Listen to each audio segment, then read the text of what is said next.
guys, welcome back to STN Vlogs. இன்னைக்கு நம்ம பாலக்கீரை கடையில் எப்படி பண்ண போறோம் தான் பார்க்க போறோம். அதுக்கு ஒரு குக்கர்ல சிறுபருப்பு அரை கப்பும் துவரம் பருப்பு அரை கப்பும் போட்டு கொஞ்ச நேரம் ஊற வச்சுக்கலாம். அதுக்கு அப்புறம் ஒரு தண்டு பாலக்கீரையை கழுவி கட் பண்ணி வச்சிருக்கேன். கொஞ்சமா தக்காளி கட் பண்ணி வச்சிருக்கேன். வெங்காயம், பச்சை மிளகாய், பூண்டு, அப்புறம் கழுவி வச்சிருந்த துவரம் பருப்பு.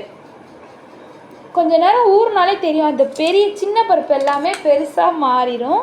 இப்போ நம்ம கொஞ்சமாக 2 டேபிள் ஸ்பூன் மஞ்சத்தூள் ஆட் பண்ணிக்கிறேன்.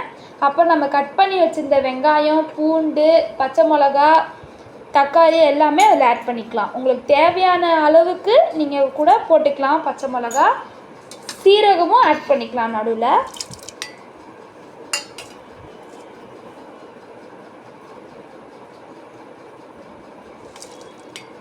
நான் சின்ன வெங்காயம் ஆட் பண்ணியிருக்கேன். நீங்கள் பெரிய வெங்காயம் அறுத்து போட்டால் கூட ஒன்றும் இல்லை.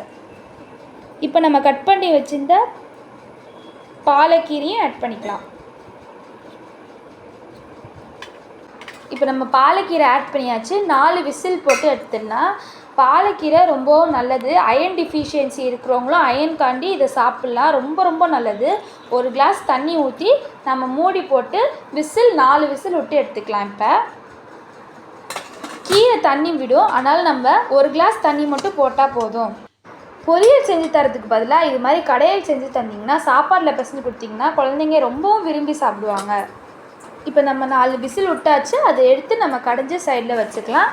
இப்போ அதை தாளிக்கிறதுக்காண்டி தேவையான பொருட்கள்: ஒரு பேனில் எண்ணெய் விட்டு கொஞ்சம் சூடான பிறகு கொஞ்சமாக சீரகமும் காஞ்ச மிளகாவும் ஆட் பண்ணிக்கலாம்.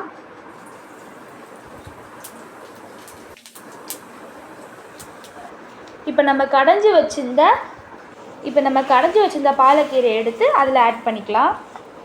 நம்ம தாளிச்சதை எடுத்து இதுலேயும் போட்டுக்கலாம், இல்லை நம்ம இது பண்ணி வச்சுருந்ததை அந்த இதில் கூட ஊற்றி உடனே பண்ணிக்கலாம்.